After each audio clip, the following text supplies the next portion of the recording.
Welcome back to my channel, Michael s10 Shop and Garage. Peace, everyone. Okay, today, my s10 aveo on the rear brake shoes, not pads, shoes.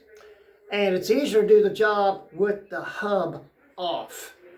And I have done some research. I cannot find the seal for the hub bearing without buying a whole assembly. I have checked, I have looked, I have found none, even on the internet. It's integrated in with the hub. Now, sitting here, I want to show you that I'm trying. Disclaimer, let me test and find out how this is going to work before or if you try to do this, because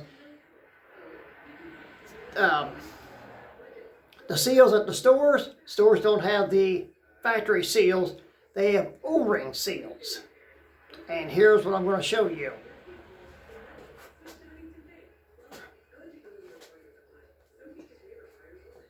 This is the new O-ring seal. One of them I have in a kit versus the factory seal, metal and rubber, and they're right at the same this way. There's just no metal in this.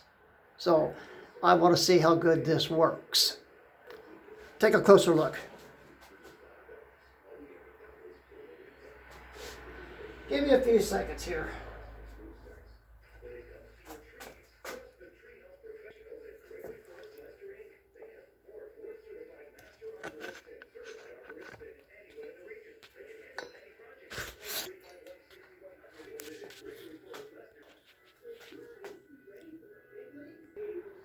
Okay. The seals I just showed you, OEM and over the counter. And here's the rubber O-ring seal and for where the bearing's at on my s10 aveo.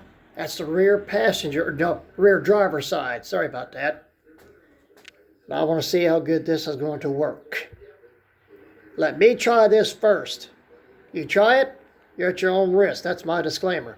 Let me find out. I will get back to you. I'll give you an update. And here's the seal kit.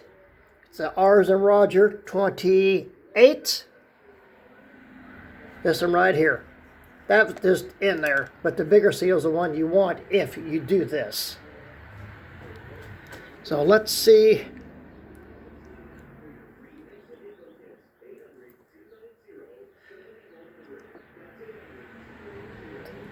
Now, much grease, I can't get the thing to move.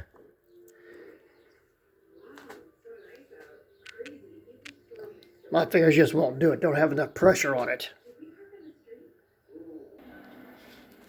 Okay, I put the OEM seal back in. I still can't turn it.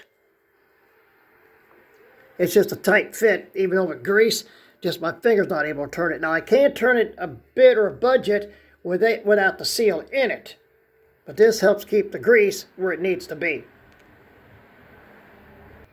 Okay, I put the rubber O-ring seal back in. Still won't turn that way unless I really jam something in there to do it. So, once again, a disclaimer, let me try this first. Everything rubs in there together, the bearings to the race, to the seal. It just helps keep the grease in there, and this thing is loaded with grease. And here's the tools you'll need to do this. If you need the bearing change, but most people will go out and buy the hub and just take it off, the bad one off, and put the new one on and be done with it. I just choose to do it this way. That's just the way that I am. I do all my own work other than machine work that I can do. Some jobs of this, I know that I can't do. And I'll let you know as we go through this with my cars, what I can and can't do. Now to show you the front of the hub. There is a snap ring down in there. And probably can't get a good view of because of the grease, but that's what it looks like with a good grease job in there. And other than a seal puller, there's the tools you're going to need, and it is tedious. Be prepared if you do this. And keep a rag handy, put over here, because you don't want that snap ring flying out of there, hit you, cause injury, something, or you lose it. So be very careful at this. And by the way, I'm going to show you the difference from the OEM shoe to the new shoes that I'm putting on. I did the pesticide yesterday. Great. Okay, everyone. All right, from what we can see of this, with the green paint, I didn't put it on. This is from the factory. This is the factory shoe. No rivet. It's bonded. That's just a spot of grease. It's not going to be reused anyway. And if there is any, which looks like there's not, you don't see any glue on this one. But it's what they call a bonded shoe. And by the way, this one here, green paint again. This is the e-brake shoe, or emergency brake shoe. Now, to give you an idea of this,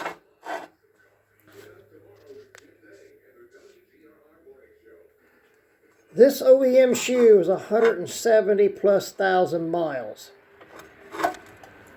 And of course, the lighter gray one is the new one. All depends on how you brake, how you do it, your technique on making shoes and or pads last longer. Once again, I can't document this other than showing you the speedometer or the odometer.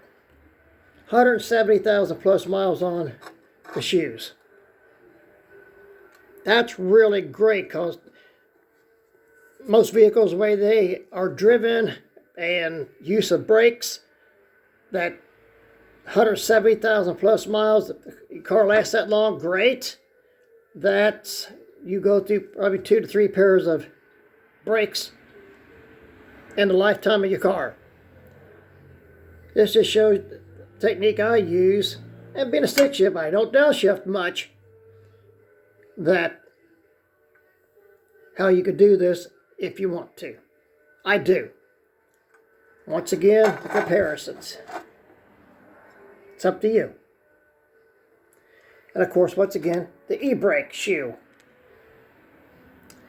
Okay, out to the car. Excuse the background noise. We're out here at my s10 aveo, my driveway, and like I said, pesticide's already done. And here is the driver's side. Take a picture, photographic memory, remember the parts go, take the picture, relook at it, or take the other side off if you haven't done yet, and you get her back together the way it needs to be. So let's get started. Oh, by the way, the OEM shoes, now oddly enough, yellow paint. That just shows them that it's still OEM spec. Why the green to the yellow? I suppose green is for the passenger side and yellow is for the driver's side. That's what I think. I could be wrong, but I doubt it. Okay, let's do it. Excuse the background noise, it's traffic. Okay, to get the bearing cap cover off, hold on a minute.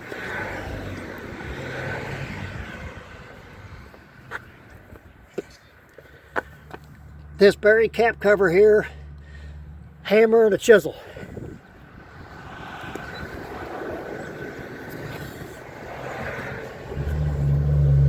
Basically just ball peen hammer. This chisel to tap the cover loose, and then to get the lock nut off, and this groove right here on the spindle, I've modified a type of chisel to go right into it. Give that indentation on the nut lip there where it's locked, up out of that groove, and back it off. Oh, by the way, I checked on the torque specs for the nut on this.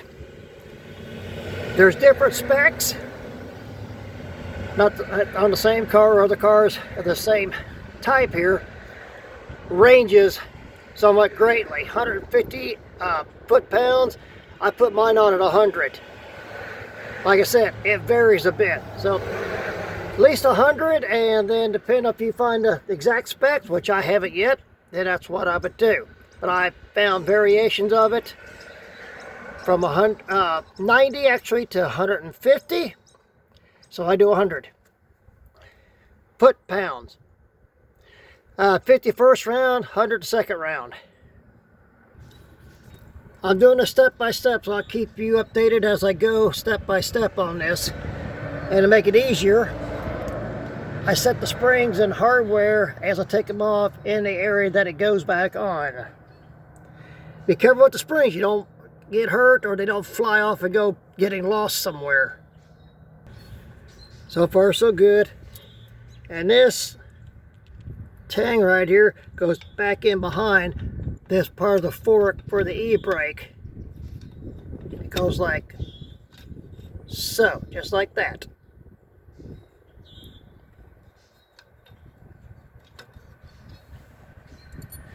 As you can see how I'm setting this up, and it helps greatly to have a tool like this brake spring tool, the big end, little end. It's the little end that you need. And your spring pins, which part of it's there, and over here is one. Put your finger behind here to hold that, because once you push the spring in, it's not going to want to stay there. And as possibly you can see when I get to it here, that's how you want to do it.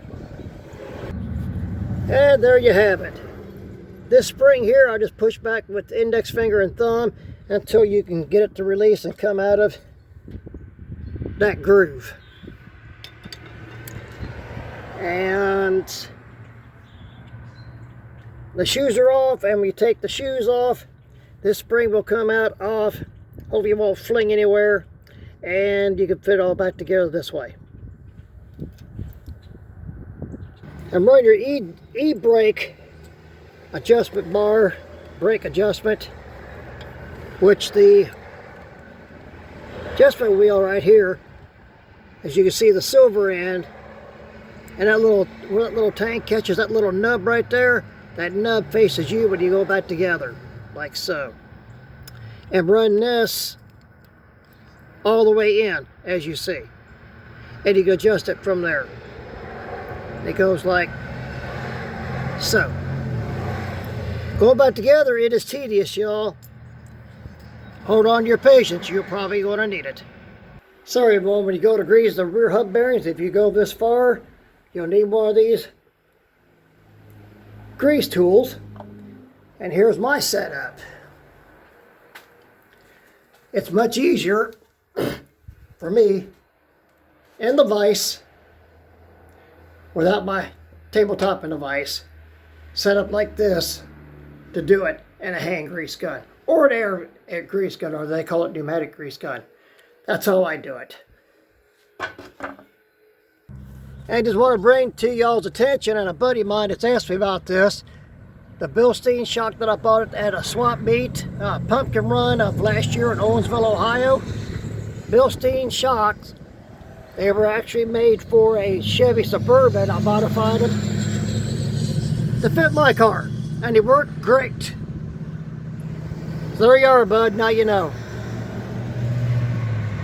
Now back to the shoes. Okay. E-brake one first, and by the way, I want to bring your attention on this.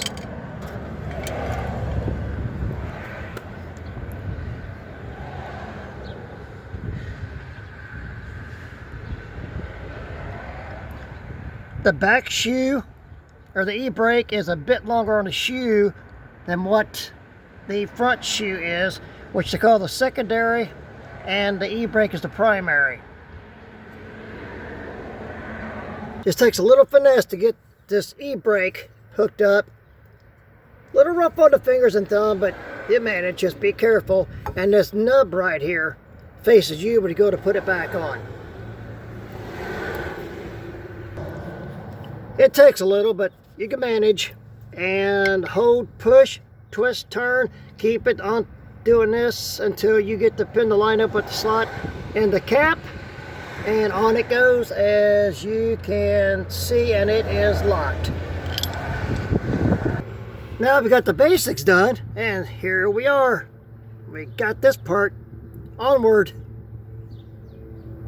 Okay, bottom spring on. It is a bear. There's no simple tool.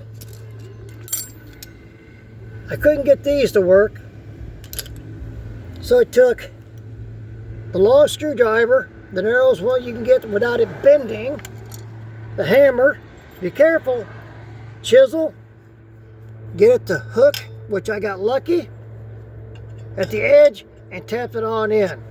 So be very careful with this.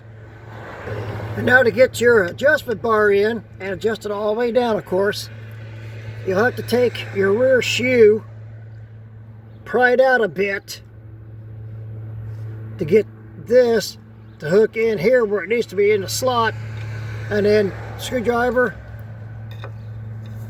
in this general area, pry a little bit, pop it back in, and you got it. Piece by piece.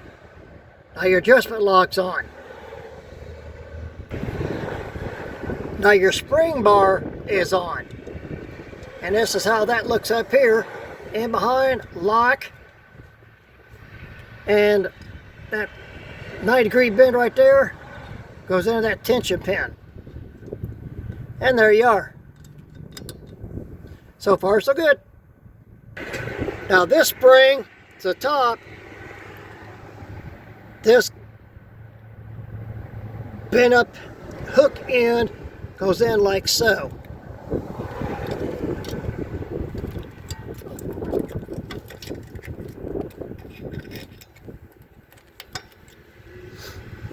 Oops, hold on a minute. Give me a second. I had to refigure just a little bit. This cockeyed crooked hook end goes in to this elongated slot right there. Turn, fit it in, turn, get ready to put it on. The other end. You see how that goes? And it's locked. It's on, it's in. Now for the final piece, or spring, excuse me, is this one. And if you can see it, there's a hole right there that hooks into right so. Give me a sec. Voila, voila. We are back together. Now to get adjusted to the brake drum. And you want your drum to fit just slug to turn. You hear a and then let it wear to it and you're adjusted. Okay, hose back on, torqued at 100 foot-pounds, 50 first try, second time 100. And the socket size is 1.25 inches. And as you can see, there's the notch in the spindle, and there's what I'm going to lock it in at, where you've already seen the indentation on the nut or the collar of it.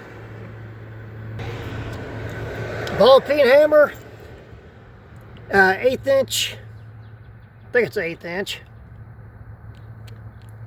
1/8 inch drift pin, tap it in, and you got it locked.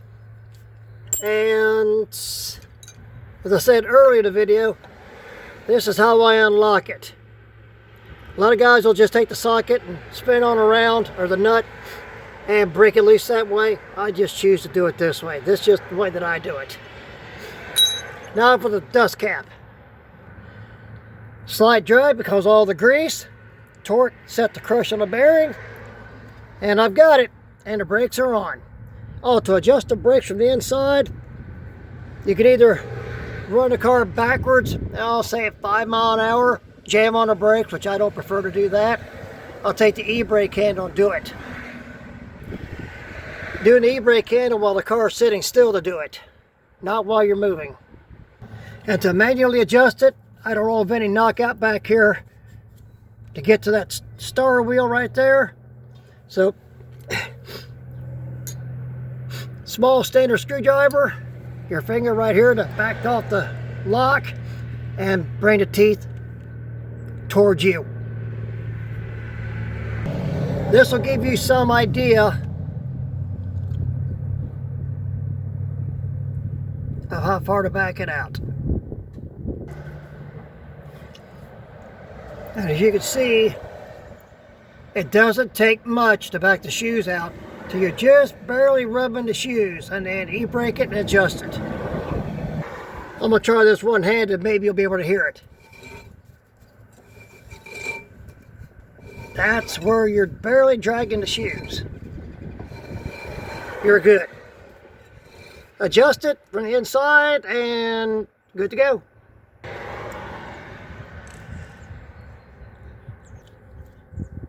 And yesterday when I did the passenger side, it took me over an hour to get this figured out, the easiest way to do this and the efficient way to do it.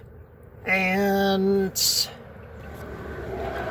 these two pair of pliers I did not need to use, but I tried, didn't work.